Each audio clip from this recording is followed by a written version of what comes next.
Yeah.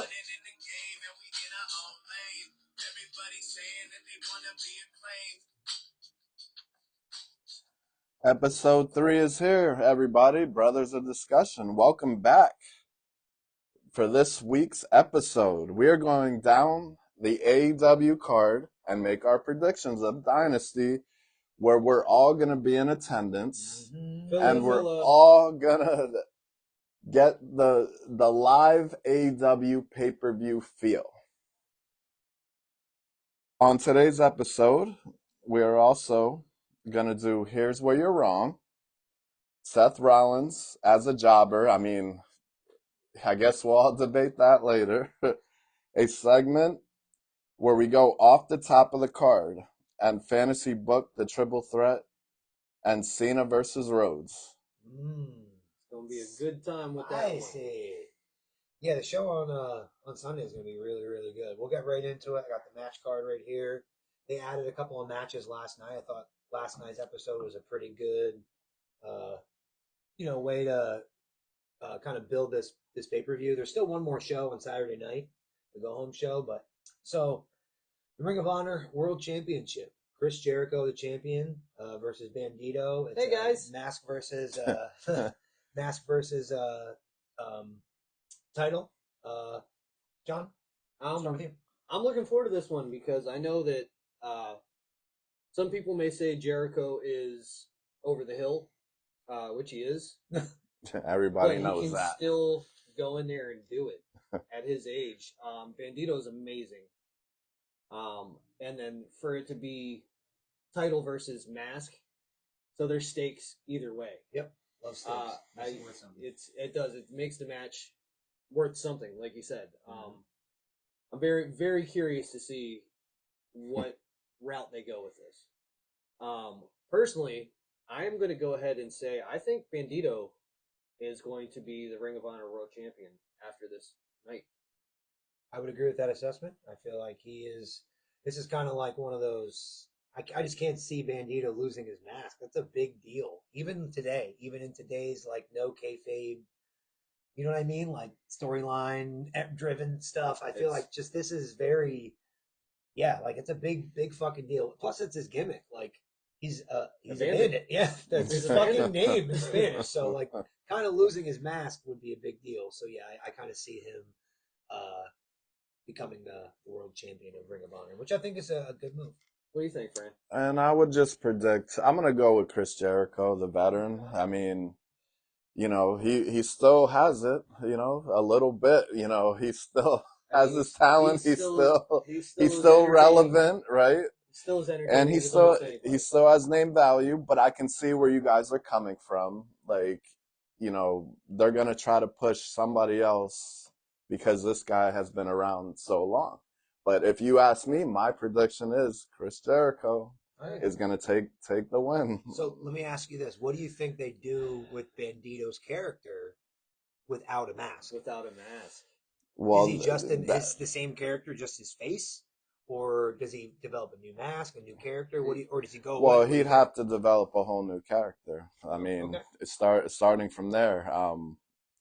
Yeah, but I mean, I get, like I said, I get what you guys are saying. They're gonna keep pushing them, but I think the only way that it works, that if Jericho wins and Bandito is unmasked, is that if he, during his entrance, maybe just has a bandana across his face, right? Takes it off for the match. Okay. I think that's the only way that you could still keep him out of that. Get out of that. Keep him as Bandito, like just a bandana down to the ring. Take it off, wrestle, put it back on when you leave. Yeah. Okay. Just to keep that character alive, because it's a fairly for our eyes and for AEW fans, it's a fairly new character to them. Well, yeah, that would be the only reason why I think he would win. But my prediction is Jericho, and I'm gonna go against you guys, and that's just what it is. That's what I feel. So. So we have last night they added several matches. We'll start with the two in the Owen Hart tournament, which I love the Owen Hart tournament. It was cool the first year they did it. The fact that it was just a title belt. Like you didn't really get anything out of it. Yeah. They made like that belt. But now you get a title match out of it, which is kind of what it should be. Which it absolutely You should know? have been from the fucking jump. Yeah, my problem with a tournament like this, with most booking, even in AEW, who I really am, I love AEW, I really, really do. My problem with these is that these type of tournaments should, in theory, build and develop a new star. And typically, what these tournaments are to further another storyline So or something along those lines. So you kind of compare it to like the King of the Ring, like Sort how of. they go from They you used know. they used to.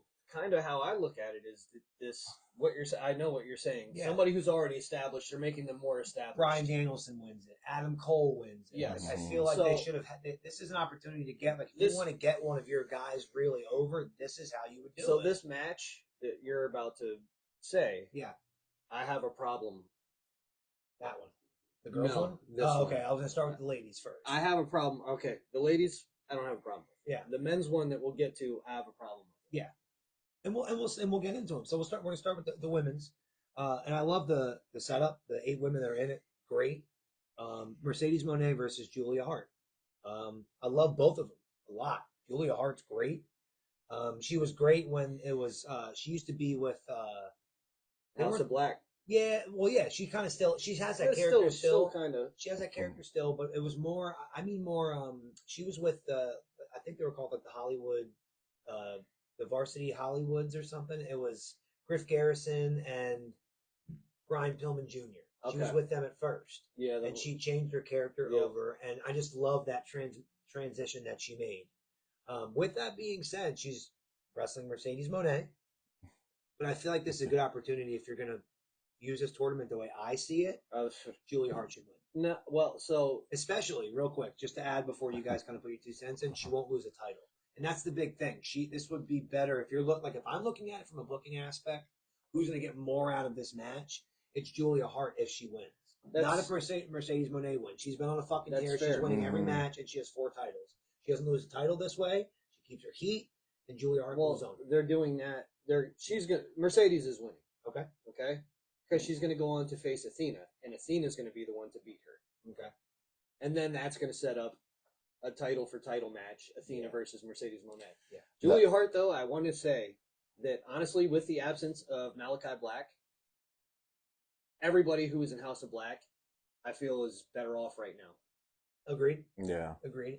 I would have rather have seen it work with the group because the group was great, but I feel like as a tag team, with Brody and Buddy, and then her by herself, and even just Brody by himself and Buddy by himself. I feel like they've all blossomed since Malachi has been gone. Yeah, I agree. But like I said, it's Mercedes. Yeah, and I agree. That's my prediction as well as Mercedes because like they're making her superior in AEW, and look how many belts she has. I mean, that's all I can say about that match. They've been teasing the Athena and Mercedes match. Good. They should. They've been teasing it. They've been talking trash back. It makes sense why she's in the tournament now too. So. And they're on the same side of the bracket, yeah. so they will wrestle each other. So they'll wrestle each other, and I think the winner of that one will go to the finals of that tournament, which is cool.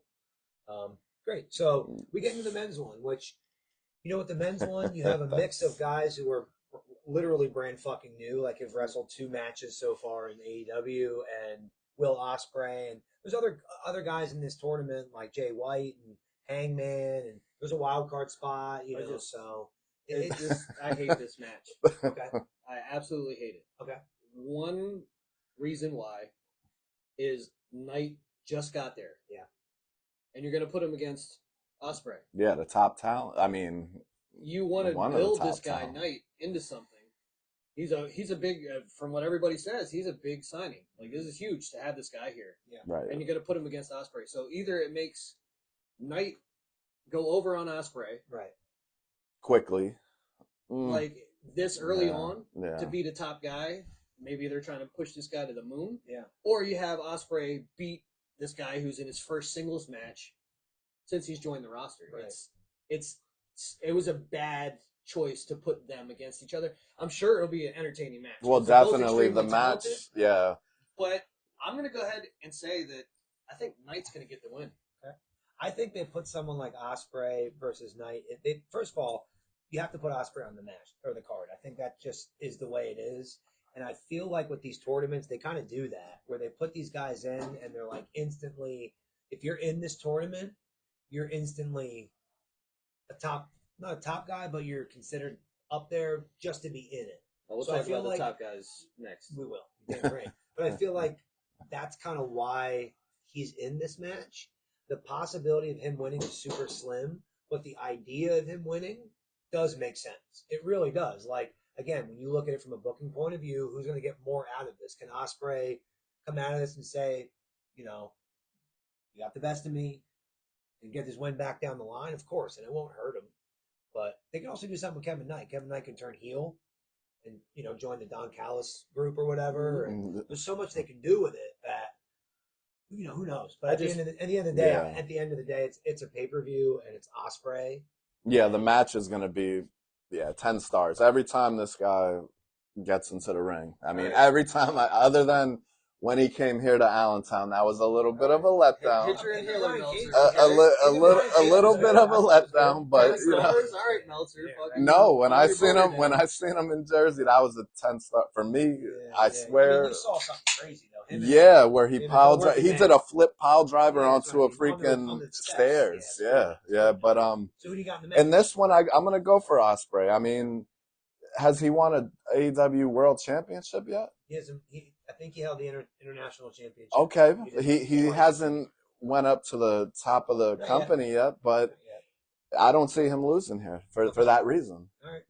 It's fair, just fair point. it's to clear. me, it's kind of like how Aaron chose Julia Hart for the book. Yeah. The booking. Yeah. Part of it is kind of why I'm going with Knight on this, because I just feel like if they're saying he's such a high profile. So Yeah. Give him a high profile. Give him a high profile win right away.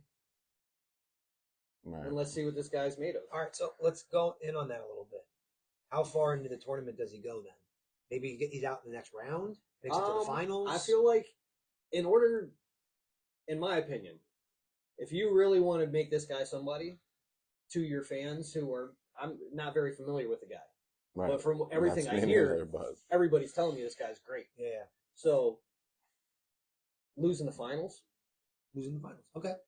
Fair.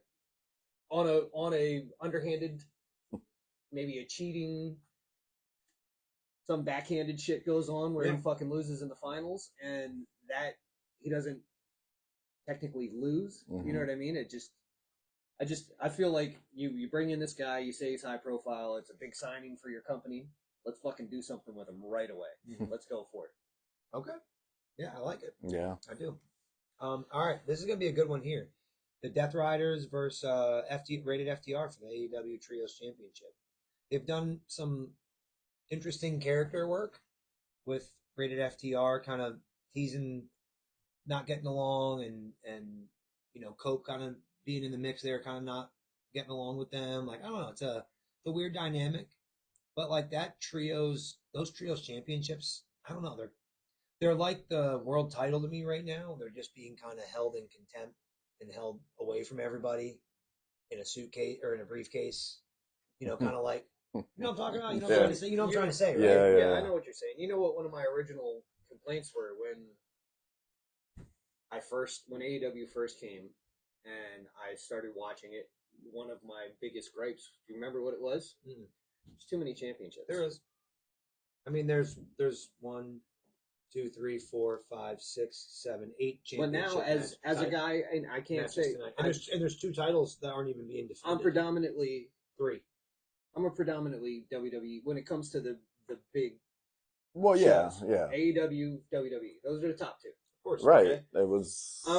Obviously, I veer towards WWE more than AEW. That's just my personal preference. Not saying there's anything wrong with AEW. Right. But now WWE has just as many titles. Yeah. So that kind of argument for me is out the window unless I'm going to criticize WWE the same way, which I will if that comes up. But with the Trios Championships, I do like it. 6-man tags, I've always enjoyed. They're fucking fun. Yeah. FTR. A lot of action going on. It's so hard for me to call the guy Cope. I know. I don't even know who that is. Yeah. Say it to me in WWE language.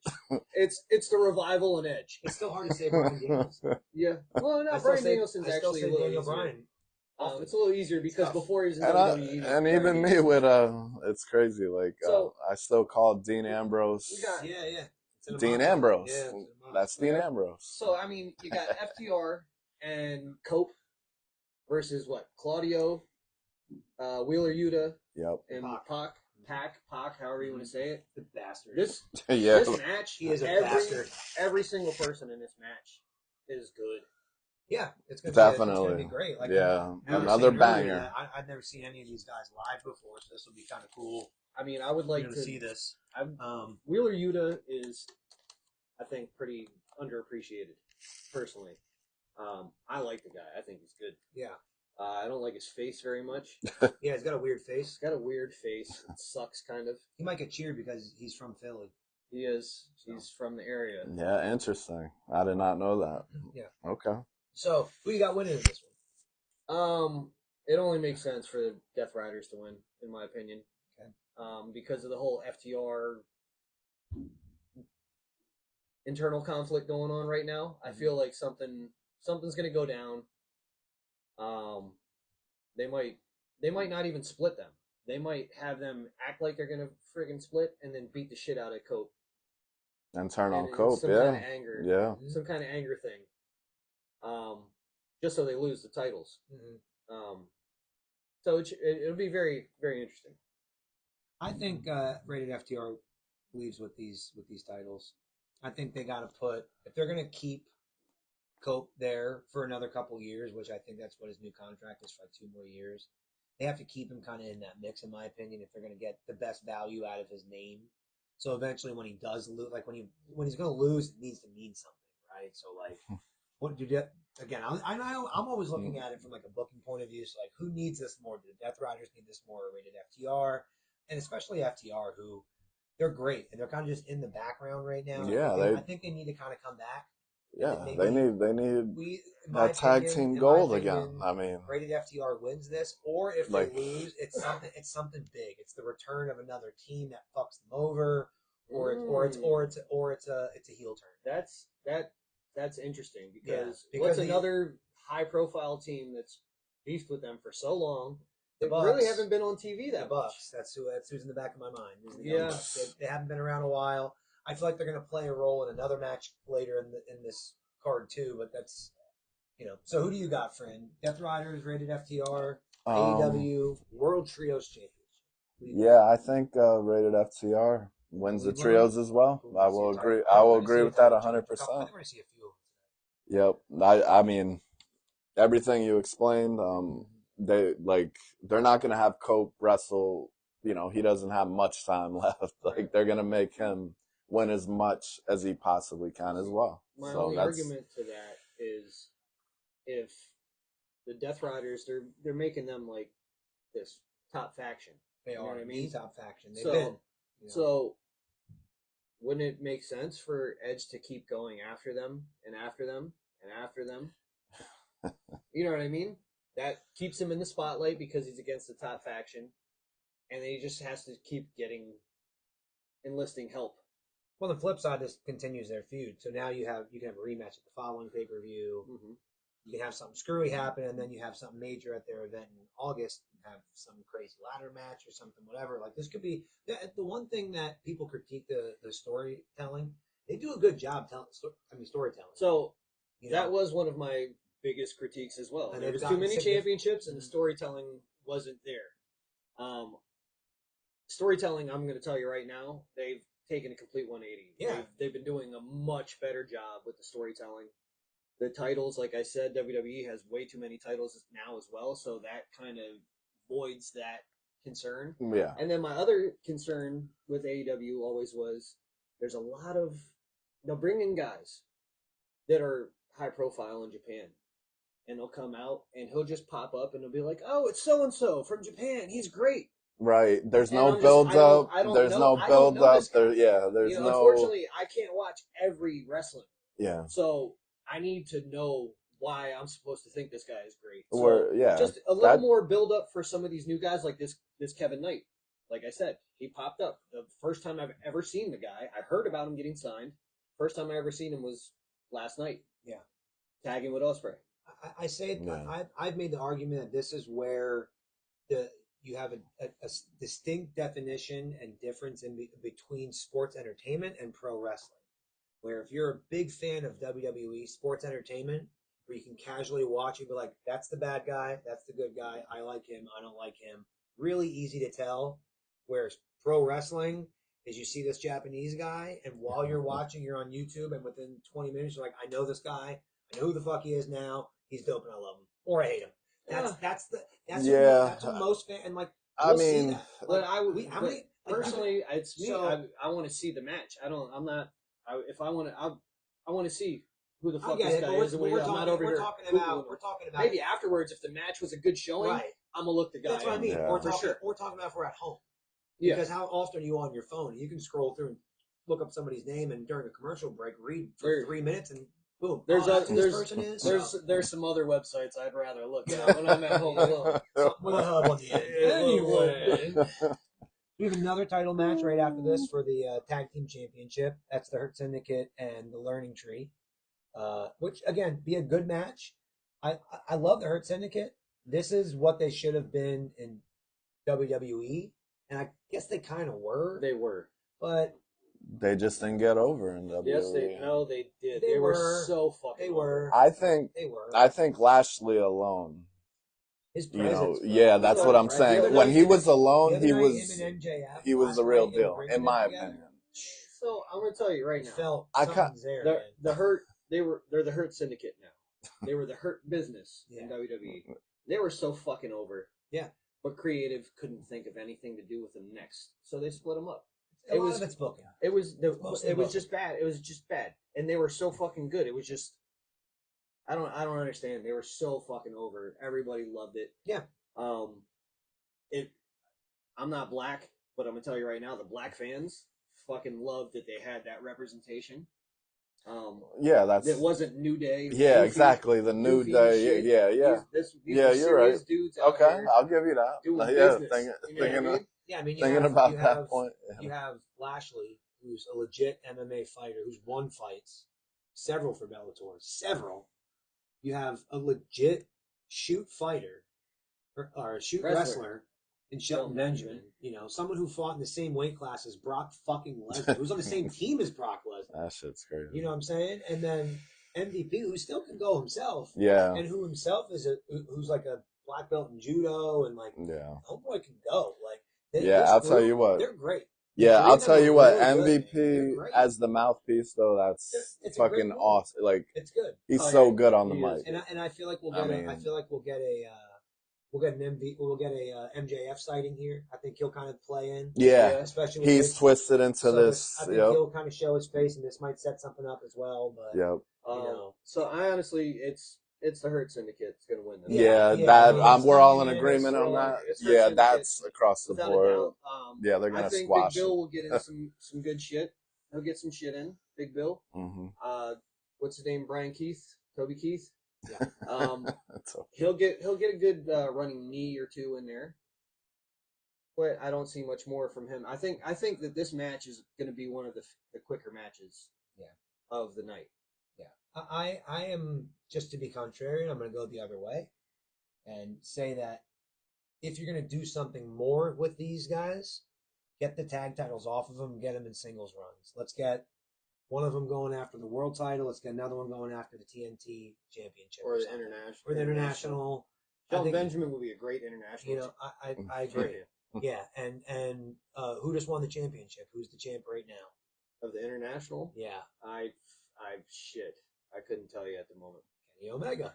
That's right. The wrestling this match. So imagine having whoever wins that, any three of these guys, and we'll get into that match a little bit down the line, but like you said, Shelton Benjamin versus any one of those three.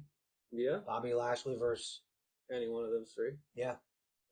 Even Omega and Keith would be a good fucking match. Yeah. Even though I don't think that highly of Brian Keith, him and Omega could put on a good match. Probably. So there's so many possibilities there. But I feel like if you're going to get the tag team titles off of those guys and go singles runs for these guys, that's getting it on the learning tree would make sense just because of Big Bill, because how fucking big he is. If you're going to do it with somebody believable, it's either him or Luchasaurus or Killswitch when he comes back. I mean, really, there's no other big Is guys. Luchasaurus still there? He's hurt. Yeah, I was He gonna had a say. serious, like, Yeah. condition. Oh wow. They need to bring fucking Real One to join the learning tree. Yeah. Eventually, they probably will. They I might. kind of feel like something's in the works there. Like, and Enzo is, he can go with the flow. Like, he can start a whole new gimmick if he wanted. So all around the board, yeah. I'm going learning. I was. Oh, you're going learning. Yeah, I tree. did. I said Okay. I feel like I'm going to be contrarian. Okay. I think this is the time to get the tag titles off. Oh, okay. Yeah, I thought we were on. Okay. I gotta get it all. Unless they're gonna have them stack up titles, which would be cool too. Not mad at that. But All right. sleeper match right here for me: Daniel Garcia versus Adam Cole. Baby. Here's my thing. I like Daniel Garcia a lot. The story, the build up to him winning the title, his storyline with MJF, all great. It's just been kind of stale, and I think that's booking. He hasn't had any real big wins, unless this is what this is going to be. But Adam Cole, he needs this. Yes, he does. I feel like we get the heel turn from Adam Cole. It's better, or a Garcia heel turn. One of them has to, because you have this babyface dynamic, and they do that a lot in AEW. But I think you need. Who needs it more though? I think Adam Cole. Adam Cole needs it because of him being out with injury for so long. Yeah, him being a little older, and I think that his role, I think at this point is he's got to win these titles and then put somebody else over. And coming out of this, Garcia can get the heat back by turning heel. So that's my prediction. And because is Adam Cole wins this, that makes a lot of sense. Garcia turns heel, and boom, you have a heel Garcia again going after his faction, and you have the three of them versus the three of with Adam Cole, Roddy, and O'Reilly, and then you have parts? You know it, auto parts, woo! And then Garcia and his crew. So yeah, who's with Garcia? Daddy Magic. Daddy Magic. Cool Hand Edge. Yeah, that's it. Daddy Magic's the guy I was thinking. Yeah. Yeah, I like this match, mainly because I fucking love Adam Cole, always have. But I like Garcia in this one, to be honest with you. We're gonna go. No time limit and no outside interference. Garcia's just come back recently. He was out for a while. He came back, attacked MJF. Yeah, MJF put him out. Yeah, he was just he was really doing like a contract thing. I think. I bet you're surprised that I know all this. No, I'm not. Okay, it's good. No, it's good. It is. It's been good. It's been real good. It's been real good. But I don't know. I feel like Garcia right now is like. This is going to sound kind of contrarian. I feel like he is top of the mid card. Yeah, no, in my opinion. Yeah, I feel like he's the guy. He's one of their, I guess you could say, homegrown talents. Yep. He's younger. We need to build this guy's legacy and get him away from that goofy dance. Yeah, he can do that, but less. And he does it. He does it less and less. No, he's doing it less, but he still has it. Yep. Still has it. Well, yeah. Which is fine. Yeah, the taunt. Let's do it less. Let's get this guy some high-profile wins. Beating Adam Cole is a big achievement. So where would you put Adam Cole? Is he a mid-card guy for you guys? You know what? I love Adam Cole, but I'm going to tell you right now, Adam Cole is, I don't even consider him. Even in the mid-card? I don't even consider him, like, at all. Okay. I feel like, unfortunately, wow, it's it. That's it for him. Yeah, because making that jump from WWE to AEW. Unless they go ahead and they put him back in the trios fights, Roddy outshines him, in my opinion. Roddy is Roderick Strong fucking outshines him. good. Okay, yeah. I think Kyle O'Reilly. I think he's one of the best. Really fucking good. He's really good too. But Roddy, I think is one of the in-ring best in the world right now. I just there's something everything he does. In NXT as well. God, everything he does is crisp. It's clean. It's believable. He's so quick. He has a million different gears. Like, do you remember? God, he can. You know, it's funny. I said this earlier about somebody else, but do you remember what I used to always say about Roderick Strong? Something about his face, right? Fucking hate his face. Yeah, I agree. Loved him in the ring. Hate his face. He's got a lot of good character incarnations in AEW. But He's a great character. So really unfortunately, that's a group, and I feel like Strong outshines Cole. Yeah. So I can't see it. I'm going with Garcia. Okay. So if you're gonna have who are you going with? By the way? I'm gonna say Adam Cole wins the Wins gold. the title. Yep, he needs some gold on him for the time being. That's that's where I'm going with. So I feel like if we're gonna have some people come back and some interference of some stars, this is one of the two matches where I think you'll see it. So who would you see? So Adam Cole is in a trio, and you have a trio that is not there. It is the Young Bucks, but also Okada. And I would love to see Adam Cole and Okada. That would be good. That would be good. Roderick Strong and Okada would be better. And O'Reilly and you name it, throw them all in there. I think that trio against that trio, I can see that. Yeah, I could see that. So, and they're good with building factions and having teams, and you haven't seen the Bucks in them in a while. And Okada's not on this card, so that would be kind of a cool way to incorporate him and get him in the fold. So that's just, if you're going to have that interference, it's going to be in that one or the very next match. This one I'm looking forward to the fucking most.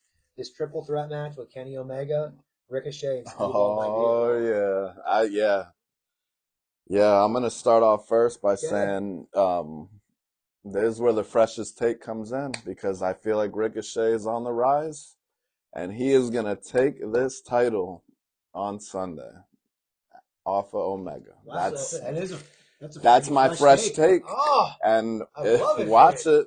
Stay tuned.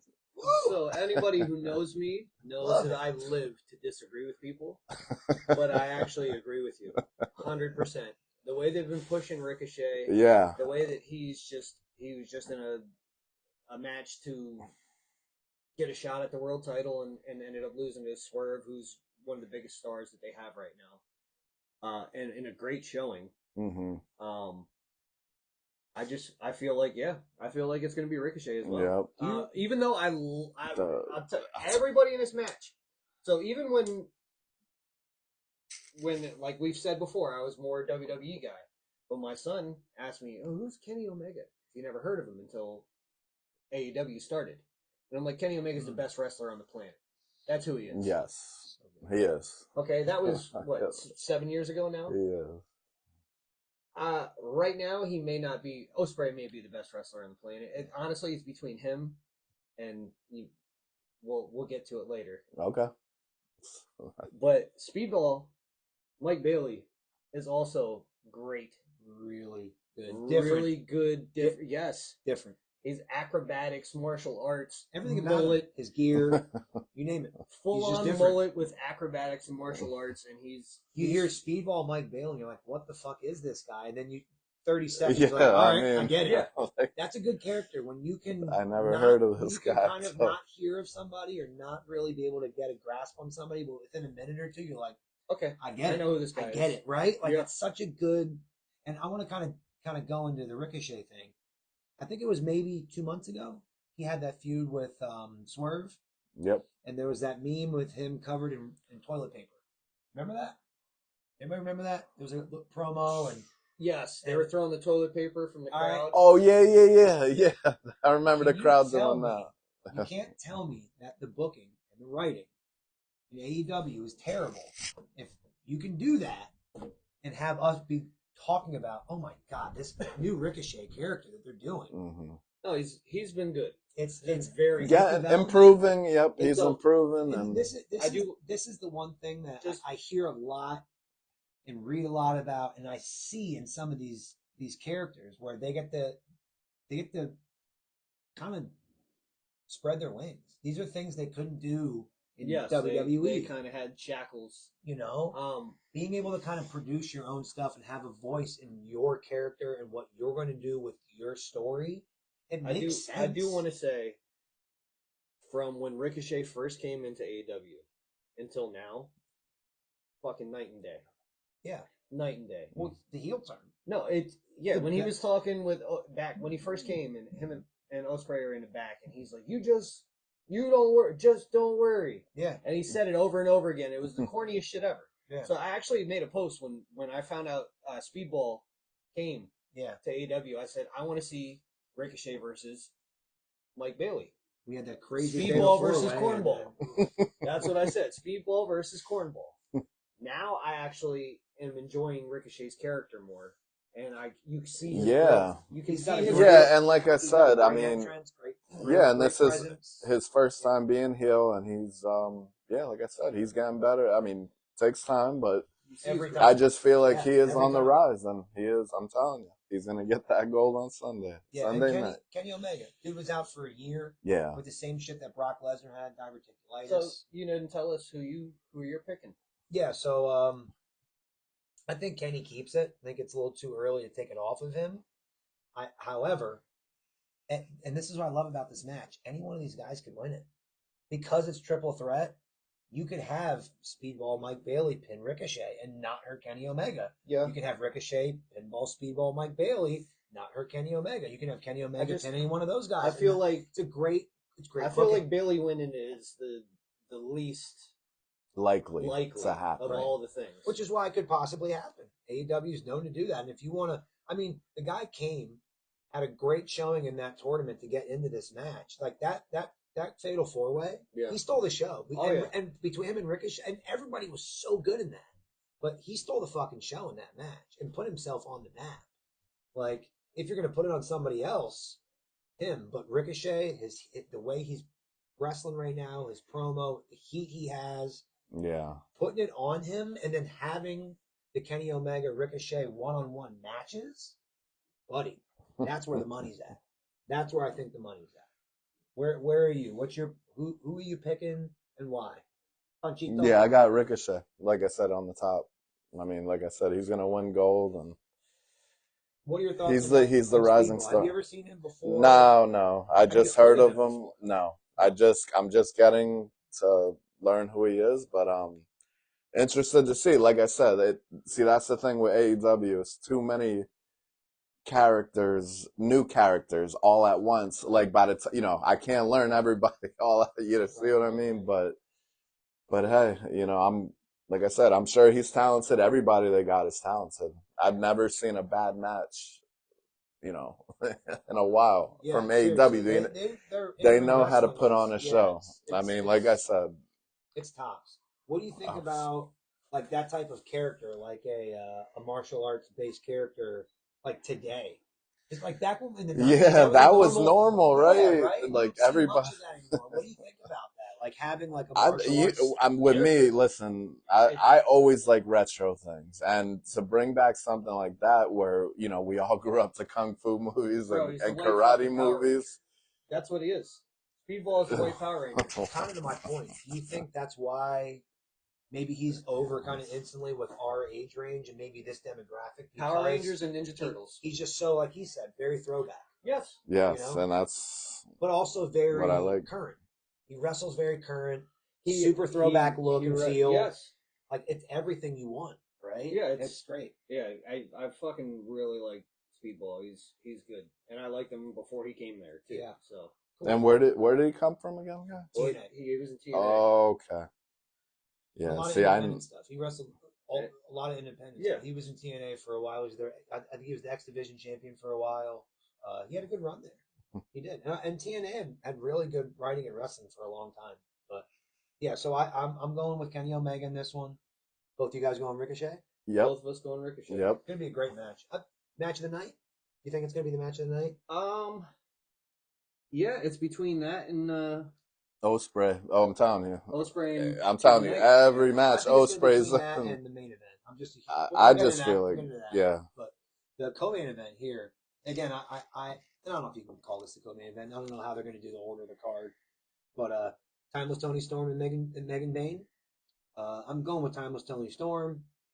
This is a good way, though, in my opinion, like I said, to build Megan Bayne. I think the common sense, sensible booking is to have Megan Bayne look like a fucking beast, really take it to Tony Storm, and have Tony Storm win, but Megan Bayne get her heat back by beating her up at the end, or kind of doing something crazy. I think. Yeah, Tony takes a lot of bumps and for real. Right? She's a badass, man. Yeah, and Tony. Yeah, like I said, Tony's my girl in AEW. Actually, overall, wrestling females right now, that's my top, and I guarantee. We got another Brandy Fresh Take. Yep, we got to have some music next time, but another fresh take.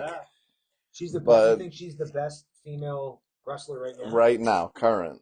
in my opinion. So, Like the way, no, but I mean, like the stuff she does is, her character work is great. yeah, you can't, The production of it too. yeah, and Coming you, out in the black and white. right, and you Yeah. can't predict like what I agree. she's capable of doing. Like you don't know what you're gonna get. Yeah. She took it to new levels. Like Yeah. for me, Yeah. overall, it's just So that's a quick. and and Tony is going to win this match, That is guaranteed. And that's that's a great another definite take. Ooh, It's not even a fresh fresh takes, baby. take because Love it. now it's a definite take. Love it. I'm telling you, I don't agree with you very often, but again, I'm going to agree. I think we're all going Tony Storm on this. Yeah. I think just what Aaron said. We're going to make Megan Van look strong because she is strong. She's also young and kind of what I think they're going to mold the future of that division into. Once they get one of those 37 titles off Mercedes, she's going to get one of them from her. She only has one AEW title. The other ones are all New Japan or Japanese-based wrestling companies. But they're titles. Yeah, and those New Japan and Japanese-based companies are kind of in a partnership with AEW where they work together. Yeah, which is fucking fantastic. Which I think that all these companies need to do because it's only going to benefit everyone. I think that's kind of that's where Tony Khan's point of view is like it's just helping us. Like we're now putting eyeballs in Japan because they're going to watch their guys in AEW, and we're going to send some of our guys over there. It makes fucking sense. No brainer. Yeah. But yes, Tony Storm definitely.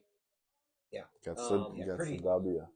Being the top female wrestler, I don't agree with that, but we're all entitled to our opinions. So let's go there. Let's go there. Who do you feel like the top female wrestler right now is? You heard my opinion last week. Still think it's Bayley? Bayley's to me is the best. She's the GOAT female wrestler. I think at this current moment, I would have to agree with my friend Francisco. Let's go. Current, not just the fresh take. Work right now. Yeah, for sure. This current moment, character, work, everything, credibility. Liv Morgan is up there too. Okay, she's rising, you know what? but I think she's right up there. I think she's much like Ricochet in where she has gotten better every week progressively before your eyes. Yes. Mm-hmm. Every match, every promo, every time she comes out, she just is more and more confident, more and more comfortable. Definitely. Watching her elimination, I think she was the best performer. So maybe of the night. That's my opinion. Top female wrestler right now. That's a great Liv take. Morgan to me. Great take. Greatest female wrestler of all time. I'm going Bayley, and I can't. Wonderful. I'll argue it to the fucking death. No, it's cool. It was a good no, that's fantastic. I did like. Love it. I agree with all that you're saying about Tony Storm, though. 100%. Mm-hmm. All right, main event. Moxley Swerve. It's for the AEW World Championship. It hasn't been, as of now, changed to a hardcore match or a street fight or falls count anywhere. My gut feeling is based off of last night's show. That doesn't mean powerbomb on the broken glass. That doesn't mean shit with John. Probably they're going to change that, or if not, it's just going to be violent for no reason. But my feeling is that was kind of set up the change. So I think Saturday you're going to see a promo from one of these guys, and now this match is going to be a death match. A stipulation added. Yeah, they're going to add something because looking through this card, there is no steps other than really with the Garcia. Yeah, and then the Garcia and Adam Cole. That's a no time limit and no outside interference. Yeah. So other than that, you don't really have any steps, like you said. So I think if you're going to add one, this is where you do it. Yeah. And Swerve I think he's great. I think he is there. I think it's him and Mox. Or top guy A and B. Yeah, I mean Mox Mox is great. He's doing his thing. He's doing his thing. I mean, but keeping the title in the briefcase, the Halliburton, for months, I think has devalued the title. I really do. Just not displaying your world champion, the only world champion in AEW championship. Yeah. Whereas WWE has two. You're right. Sometimes I forget, Valid point. and sometimes I forget that Gunther is my technically a world favorite champion. male wrestler, Gunther, right now. Nobody cares. Like, honestly, nobody They cares. did a lot of good work. That's on all. Monday. Oh yeah, see this past Monday I because texted that earlier to you WrestleMania, guys and what they did with that, they poured gasoline on a Yeah, no, right. on a little bush fryer some and, tender. and started an explosion. Yeah, Like, they man, started did they, LA fucking man, fires. did they add something? Yeah. They got a couple weeks I to build mean, to it. like But, I said, and that's you know. like it being one title, yeah, but that's a good It's a very, comparison. very good point. and Yeah. And you're hiding it. well, yeah, it's not, yeah. Well, He's that's fighting the- for it, but you don't see it. So my issue with this storyline, I wouldn't say it's storyline because I like the back and forth with Swerve and fucking Mox. I think it's good. With this character choice with the Death Riders Mox, to me it feels like the exact same character that he was complaining about being before he quit. I mean, I think his biggest gripes when he left was that he couldn't say what he wanted to say and he couldn't have the matches he wanted to have. I think that's his biggest thing. You know? I say what you want to say. Yes, I can see that. 100%. But he wasn't bleeding. It was in WWE. He wasn't getting suplexed on spikes or bumping on glass or barbed wire. Like they weren't right. They wouldn't let him. They weren't doing Yeah, that. they wouldn't let him And do he gets that. to do all that stuff that he likes to do here. Yeah, so, he's freestyling. Yeah, everything is all his touch. So and that's my point. I think from like an in-ring point of view, you're like on a Moxley match. Ugh. But then you watch it like, fuck, that was good. That's just how he is. Right. Like, his character, I think, unfortunately, it's stale. Unfortunately, I'm not invested in him, and I can't figure out why. I never got the appeal of the guy. I early Mox, right, iteration, like again, I love any the iteration of the guy in any organization he's been in. I don't see the appeal. I just never liked him. He's not for me. Yeah, I just feel like in the Shield. I mean, obviously, I go with he Swerve. was a shit. I'm going to tell you right now, I go with Swerve because that's my favorite AEW competitor. Okay, it always has been. I'll give you that. Fran, I'll give you that. I'll give you that for that. I'm going with Swerve you too. Knew who Swerve was? Who was telling you, yo, you got to check out Swerve? Yeah. They I've been a fan of Swerve Strickland since he was Killshot and fucking Lucha Underground. I mean, God, he's been. So I wasn't on my radar for years. Yeah, Lucha Underground, I wasn't very familiar with until after everybody had already gone and done other things. Mm-hmm. Yeah, but when he was Isaiah Swerve Scott, in NXT, I was a big fan. Yeah. So he's been good. He's always been good. Yep. He's my pick too, and again, Moxley is a top guy. He is their company now. You got to think when that company started, the first couple years, right. Jericho, Young Bucks, Cody Rhodes. Cody's gone. A lot of the bigger fake names are not there, but you got Moxley. Like that's your main guy. He's the most recognizable. It makes sense from a business point of view to have that title on him. Mm-hmm. I just feel like that this storyline, for me personally, has been a miss since he's come back. Him winning the title from Bryan Danielson. I mean, especially considering the chain that the title went. Swerve won it last year at Dynasty. Okay? Mm-hmm. Loses it to Bryan Danielson. See, I still fucking do it. Bryan Danielson. Same shit. And then loses it to Mox, who's going to wrestle Swerve and maybe lose it back to him. At Dynasty. Could you have not just had Swerve lose it to Mox directly and not have Daniel Bryan in that mix? Yeah. No. That was just... No. You needed Daniel Bryan there because Daniel Bryan is at the end of his career. Right. Right. That's my point is why use that last match and that rub on Mox? Could he have not done that with somebody else? So, let's say he did that with Daniel Garcia. Where would that put him on the card? No, you're 100% correct. But if you've ever seen any interviews with Jon Moxley that are not interviews that are televised in character, he says that the best wrestler in the entire world, in his opinion, is Bryan Danielson. I get it. He says, in the entire history of wrestling, Bryan Danielson is number 2 or 3 in wrestlers in the entire history. Right. The amount of respect that these two guys have for each other, it made sense for Brian Danielson, Right. to relate, kind of pass the torch off to a guy that he knows appreciates him, that they both respect each other. Yeah. That makes perfect sense to me. Now, Swerve beating him, it goes full circle. So don't you think this maybe, like this match, John Moxley, everything you just said is the argument that people have about AEW, is that they put just, this will be a better wrestling match before, hey, look, we can have a good wrestling match with this guy also and get him over?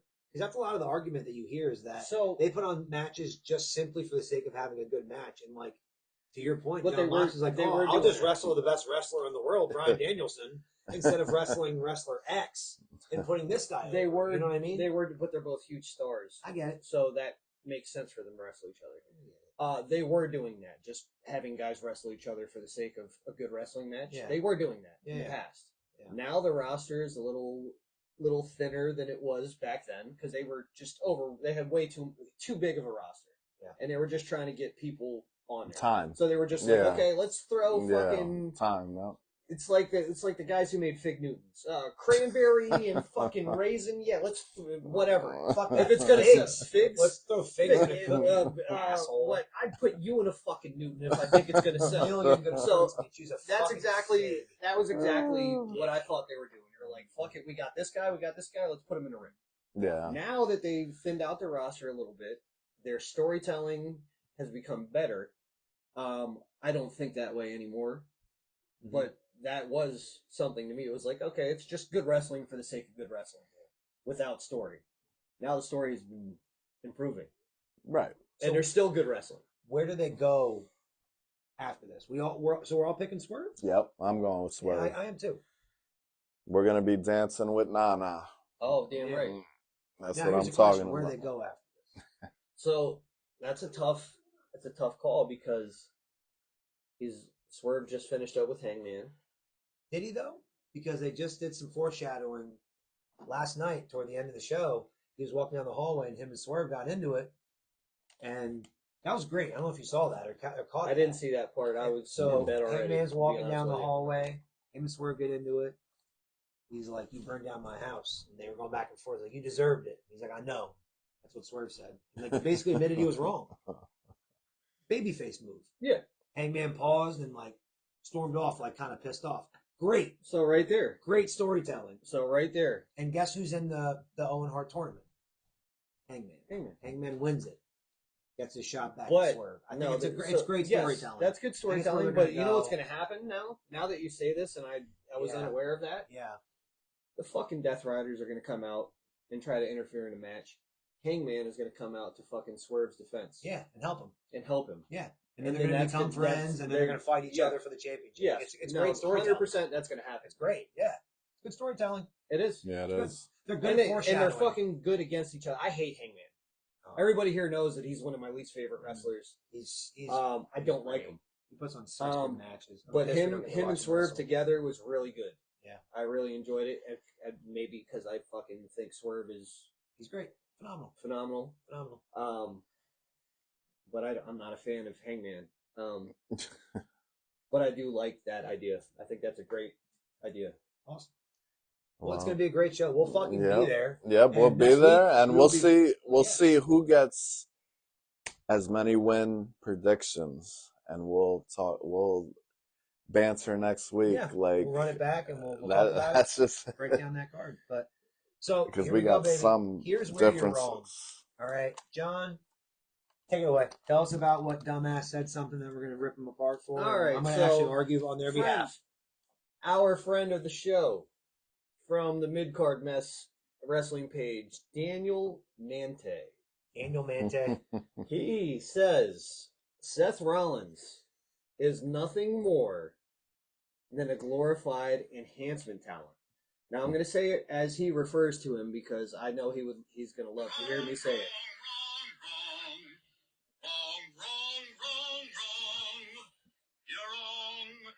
You're wrong.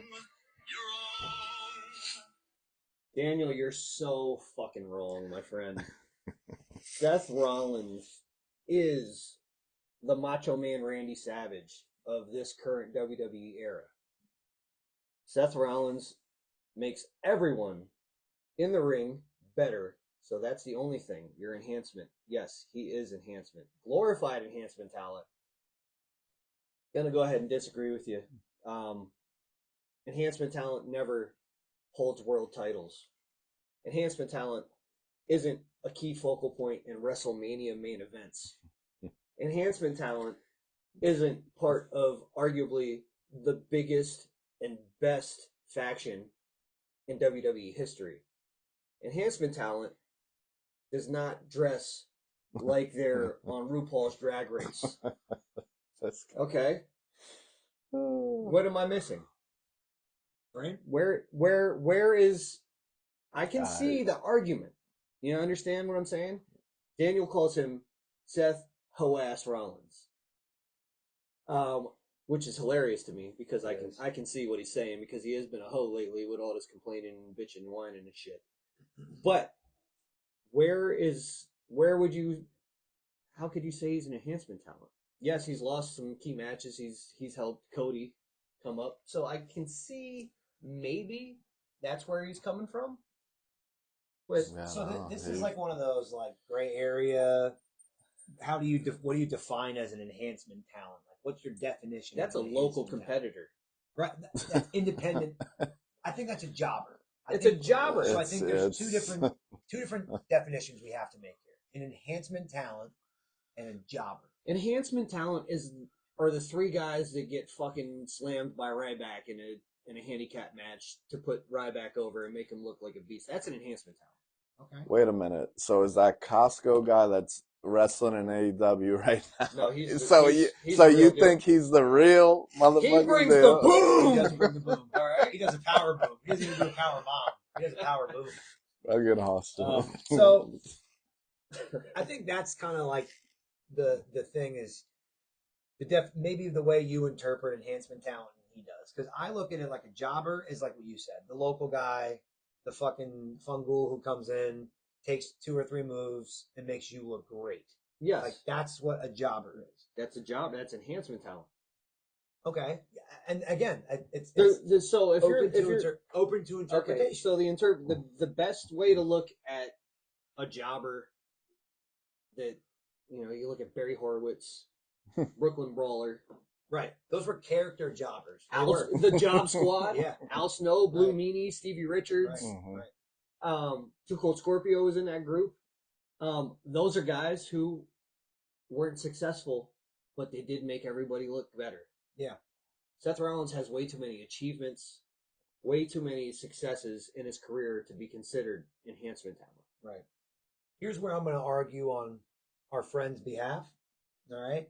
You brought up Randy Savage. It's a great comparison. Yeah, similarity. The one mega difference between the two of them is Randy held a title for long periods of time. Seth did for the first stretch, but his last 2-3 years, not so much. Right? I mean, the world title. He had the world title. He just lost to Drew McIntyre last year at WrestleMania. So, other than having that really secondary world title that we were just saying right a few minutes ago, doesn't mean shit. We kind of forgot about until this previous night.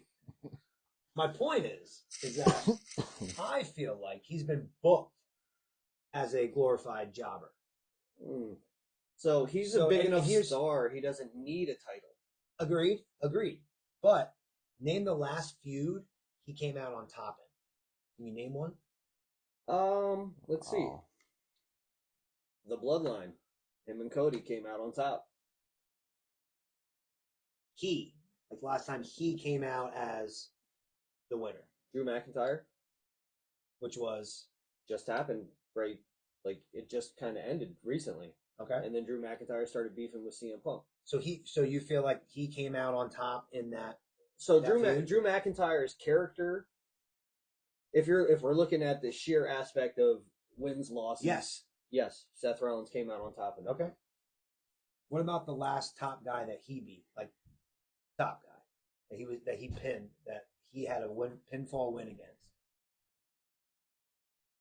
Well, what constitutes a top guy is where we're gonna go with this. If we're gonna go that way, So yeah, Rhodes, Cena,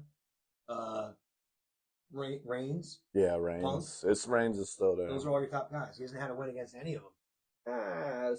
but Cena's wrestled fucking 5 matches. Cody Rhodes is getting pushed to the moon. Roman Reigns and Seth Rollins have not had any matches against each other. Yeah, which is surprising. You know what I mean? 'Cause, My point CM Punk and him, they had. My point with him is that an enhancement talent's job is to go out and make the guy other look good. guy look better. Yeah, That is what he does best, and And that's how he that's- booked. And in my opinion, he's been booked that way for too long. Like that's the only thing his story ever turns out to be is making the other guy look better, which makes him a glorified jobber, glorified enhancement. I just can't. Cody Rhodes' can't get first on board. match back at WrestleMania beat Seth Rollins. Okay. Should have. yeah, that was a bad But look. But Seth Rollins is the only reason that Cody Rhodes is Got the champion pushed, right yeah. now. Who That did got he lose pushed that the World quick. Heavyweight title to?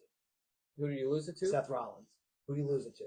Did he lose it to Damian Priest? No, he lost it to Gunther. Drew McIntyre. He lost it to Gunther, didn't he? He beat Drew No. McIntyre for the title, I thought. And No, lost he to lost Gunther. it to Drew McIntyre. Priest cashed in. At Priest lost it to WrestleMania. Gunther. Okay, that's right. That's right. Okay. But who came out bigger out of that?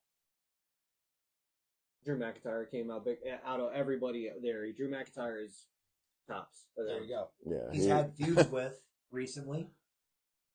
Damian Priest, who I don't see the appeal. Seth Rollins, CM Punk. CM Punk. Here you go. Bill, he is enhancement. He's their enhancement guy right now. He's a fucking workhorse, and he's awesome. He's one of my favorites. He's phenomenal. But his character, his job, his title right now is enhancement. So And basically, I feel your like argument right now is because he put the word glorified in front of enhancement talent that you can kind of get on board with what he said. No, I understand his point of view. I think he's not. I think that's a shitty thing to say. He's not a. He's like you said. Glorified enhancements don't main event WrestleMania. Yeah, that doesn't happen. That's not a thing. They don't. It's a stupid they're not thing a to say. fucking Grand The Slam champion. sentence Yeah. is stupid. Yeah. However, the argument can be made that he is used as a glorified main event enhancement talent. Like, all right, we need to get somebody over. We're going to put him in a storyline with Seth, which isn't a bad thing because that just shows how good he is. Yeah. Anybody you name, and even his old feuds, whoever he wrestled came out better on top. Everybody, any feud he had, think of one. It's a fair point, but it's still wrong. Yeah, I agree. Because Seth, if you look at, remember what I said earlier when I told my son who the best wrestler in the world was about 7 years ago? Remember who I said it was? It's Kenny Omega. Yeah. And I said it was between Kenny Omega and one other guy. And guess who the other guy was? Seth fucking Rollins. Yeah. And when he was Seth freaking Rollins, the difference between that character and this character, that's my, like, This character, he comes out dressed like fucking mummers. Well, The he Mother's Day dresses. parade. he's just an over the It's top. over the goof. top, That's what he is. ridiculous, Yeah. that shit. I don't really know But what when he you is. get in the fucking ring, Yeah, there's not many people that are better. But when he was, and when he was the he world gets the heavyweight crowd champion, going. he was, Still, when he was the world champion, the U.S. champ, like, so good. dude. It's to me, it comes down to booking, and that's my point. If he was winning more of these feuds, if he was coming out more on top, it would be an irrelevant conversation. But we are talking about most of these feuds. Cody Rhodes, CM Punk. You know, we can go on and on. right? He's not coming out on top. Is he coming out hurt or better? He's coming out way better. He's not getting hurt, you know. But I feel like over time, you're gonna fall into like the Bray Wyatt thing, where Bray Wyatt just got booked to lose every feud. He lost every. There was a stat where he lost like 13 pay-per-views in a row or something. We're gonna Did not know that. real quick. Crazy. I'm gonna say enhancement talent. We just said that this is the main event of night one. Yeah. Roman, Seth, CM Punk. Yeah, what an excellent segue, because to kind of cap off this show, we're going off the top of the card. And we're going to talk about that top of the card, those two main events. We can get right into that triple threat. Mm-hmm. Enhancement talent doesn't get that. Yeah. Just so you're aware. Now, if we were to go definitely not off the top, and what would we do? Yeah. How would you book it? If you were Hunter, or you were hired to, you're going to book main event, both of them. How are you booking this main event? The triple threat? Both of them. You can start with either one. First, I'm going to go with the triple threat. The way I would do it is, obviously, it's going to be a good whole back and forth thing. And they have the whole Paul Heyman, CM Punk, Roman Reigns thing going on. Yeah, there's going to be... You know what I would do? Paul Heyman. End of the match, Paul Heyman obviously... cheats for Seth Rollins. And Paul Heyman goes with Seth Rollins and screws over CM Punk and Roman. Mm. That's what I would do because it's the biggest swerve. It's the biggest surprise. Yeah, and I don't see that me, happening. I don't see it happening either, but that's what I would do. But that's... Personally. Yeah. Because nobody would expect it. Right. You have to book. You're booking that triple threat match. How are you doing it? Who are you putting over? Why? Man. I would say, I mean, CM Punk's definitely should win that match, like hands down. I believe he's gonna win that triple threat by Paul Heyman screwing Roman Reigns finally. You know, that's the build up. That's what's going on behind the scenes. I'm telling you, he owes CM Punk a favor, and that's what it's going to be. And that's the way I would. I mean, I would just have CM Punk win it and let him ride the wave that he is riding right now. That's my like booking of it. You know, I wouldn't do anything differently, is what I'm saying. Like, I would keep it the same and run with it. I think you have an interesting scenario with the three of these guys because they're the three top guys, other than the other two guys in the main event. I mean, really, you can count Drew. He's in there. He's a top guy. Yeah. I don't think he's getting treated fairly this WrestleMania season. He should be much more factored in. But again, it's storyline driven. It's not really his fault. Mm-hmm. But my opinion, you have a very interesting scenario here with having WrestleMania 2 nights and having the opportunity to spread this out. If this were me, I would have on night 1 the opening match be the triple threat.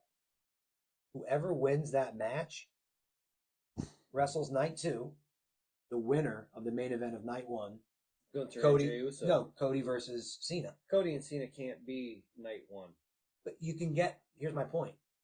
You get both of them wrestling in the main event on night 1, and then the winner of that wrestles again on night 2 against these guys. You spread it out from a business point of view. Yeah. You are now getting multiple main events, multiple storylines spread out over 2 days. I just think that's a super interesting way to do it. I get what you're saying, but the star power with Cody and Cena right now, you can't. It's night 2 main event. There's no other spot for it. It's the last match, night 2, without a doubt. For sure. Now, if what you're saying is they do this triple threat match, the first match of night 1, mm-hmm. and then Gunther and Jay, main event of night 1, and then on night 2 they open it with the winner of the triple threat versus whoever won Gunther and Jay, I'm on board. Yeah. I'm on board 100%. Because all of those people in this match, except for CM Punk, has had an issue with Gunther. They've had issues with Jay at some point. CM Punk is kind of... They all just wrestled each other at... Yeah, I was going to say CM... It makes sense. Like, the storyline's there. Except for Gunther. Well, CM... No, I mean with CM Punk and Cena. They all literally just wrestled. Oh, at the Elimination Chamber, yes. So the storyline's there. It's there, but there. The Rock being involved, right there. It just doesn't... There's just a lot of... It doesn't work. It's right there. All you need is going on. Cena and Cody. You don't need to do anything else than the two of them for the main event. So if again, me booking, what makes sense to me is you have a CM Punk win that triple threat. Yes. And he wrestles night 2 against Cena. And it's Cena and Punk for the title. And Punk beats him. I feel you. Why on not? that. Yeah, But Punk no, needs There's one. his favor from Paul Heyman. Yep. There's his Yeah, favor because from that's Paul gonna Heyman. come full We circle, need and LA why beat wouldn't it John be? Cena. Why wouldn't So it at be at SummerSlam. WrestleMania? Something. main event of SummerSlam, Something. CM Punk versus John Cena. Something. That, But I feel like that storyline, it's there. There's something there with the 5 of them that you can use that triple threat. Yeah, You and can use that world title. There's That's just a how I lot. would book it. And then now the other world title, Cena Rhodes. Okay, Frank, we'll start with you this time. Mm-hmm. Who you got in this? Again, you got the book. You can piggyback off of the triple threat, whatever you want to do. Even before I said that, what were your thoughts? What are you thinking about that match? What would you? Well, my predictions will be next show, but yeah, I would just say that Cena, like I said, he's got to win. Like this is his last run. Yeah, he's gonna record, rather. He's gonna break it. I mean, think about it. If Undertaker lost his streak, which nobody ever thought would happen, Valid point. you know, Valid like argument. this is At WrestleMania. this Valid is not the same thing. But Cena is gonna win it one more time, and like you guys just said, you know, at SummerSlam, then that's when CM Punk finally gets that world title back. I could definitely, now that everything I'm thinking about is opening up. You would say I would put say Cena over. Definitely. I think Cody's run should be over. I mean, now it's getting a little bit. I mean, how long has he had it? A year now. Exactly. I'm thinking of a much bigger swerve. Cena's gonna win his 17th title. It's not gonna be at WrestleMania, unfortunately. I'm thinking of a much bigger swerve where it turns out that Rock and Cody are actually working together. Yeah. And they fuck over Cena. And then CM Punk gets the match. Okay. I want Rollins and Heyman to work together. Mm-hmm. It's not gonna happen. Then you get CM Punk versus Cody at SummerSlam. Punk's gonna go over, get that title. Survivor Series, Cena's gonna beat CM Punk and get his 17th title. Okay. And then he's gonna, right before Royal Rumble, here you go. I retire, relinquish the title. The Royal Rumble is gonna be. It's a 2-night event for the first time ever. It's gonna be for the world title. Yep. That's where you see it going. I see Cody and The Rock are just playing us right now, and they're actually working together. They're gonna fuck over Cena, and they're gonna use some shitty rapper, not Travis Scott this time. They're gonna use here it is. Here it is. The rap producer Metro Boomin last year for WrestleMania was doing commercials with Cody Rhodes. Metro Boomin's gonna come out and fucking beat up Travis Scott. There it is. Mm-hmm. I don't know if they're gonna bring Travis Scott out again. He fucking punched Cody Rhodes in the face for real. They have to bring him out. Idiot. I had 2 scenarios. Like I said, if I were booking, I'd have the triple threat open night 1. The winner of that would wrestle the winner of Cena and Rhodes, where I would still have Cena go over and then lose immediately to CM Punk. The other scenario I have, which I think is what they really fucking should do, and the way that Cena's promo went and the way that Rhodes' promo went, it was really good. Their promo on Monday, God, it was good. I think that he wins, that Cena wins, and he immediately retires with the belt instantly. Oh shit! Super heel goes on Monday Night Raw. Okay. I retire. Okay. And I'm taking the belt with me. The belt that I created, the belt that I've earned, the belt that I built, goes on this whole heel tirade.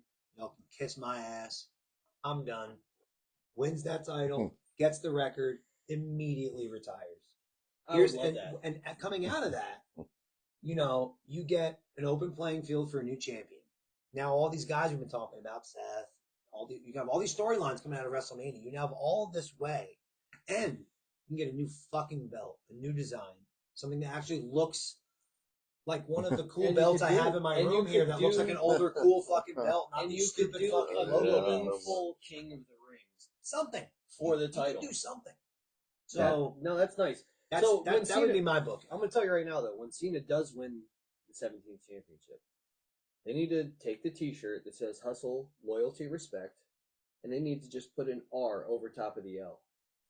Yeah, you said They say "Hustle, Royalty, Respect." Yeah, because even though it's the merch, it's kind of shitty. I don't like that.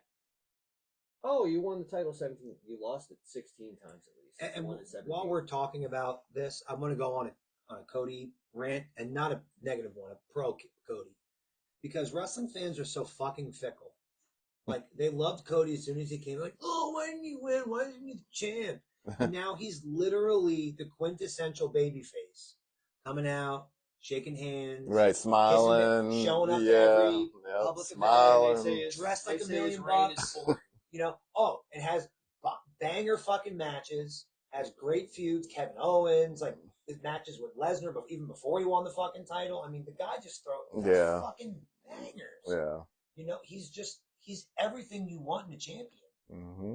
He's everybody. Even the hardcore fans were like, "Oh, we want a guy that's been on the indies and wrestled in other places." Like, okay, and they still fucking hate him. So like, hold on now. Jesus Christ! Now that you just said a name, that's the favor. Brock Lesnar's going to come back. I hope and help CM Punk win. He did that. He's part of that whole rape thing. I don't know. No, we'll see. We'll see. I mean, so that'd be cool. I mean, I like Brock. There's a lot of rapists that are my out problem there. with Brock. Still again, my problem with Brock. He beat Cody once out of that feud, but came out of it not on the winning end. And he wrestled Roman 1 million times and didn't beat him for the title. Like, it's crazy. Like, they booked Brock where he comes in to put somebody over, and that's what he does. So unless he comes in to win something, which I don't he's see just that. Going to show up, fucking F5 everybody, and then CM Punk's going to get the win, and then then maybe we'll see him later. And then we get a heel Cena with Heyman. We get that kind of run. That'd be cool. But Heyman and Punk against heel Cena. Yeah, I like that. Yeah. Oh, it's interesting. There's a lot of ways they can go, but the best versus the beast part 2. Let's go. Yeah, that was good shit. But all right, well, that's what we got for this week. It was a great episode. We went on. I don't know how the fuck long we went. Hour 17. See, we got a little sweet spot going there, guys. It's really nice. Yeah. But we got a good episode coming up next week. We're gonna break down the actual WrestleMania card. If it's even put together yet, because at this point there's like 6 or 7 matches for 2 nights. They might as well have just kept it at one fucking night at this point. We'll talk a little bit about our experience at our first ever AEW pay-per-view for myself and Fran, or John at least. We have a brand new quiz from Youngblood coming up next week. It'll be about all the participants in the upcoming WrestleMania. And Franny's Fresh Bets, talking about the gaming lines for WrestleMania. So, lots more stuff coming up, guys. It's heating up. It's heating up. But thanks for tuning in this week. We'll see you guys on the flip side. Peace.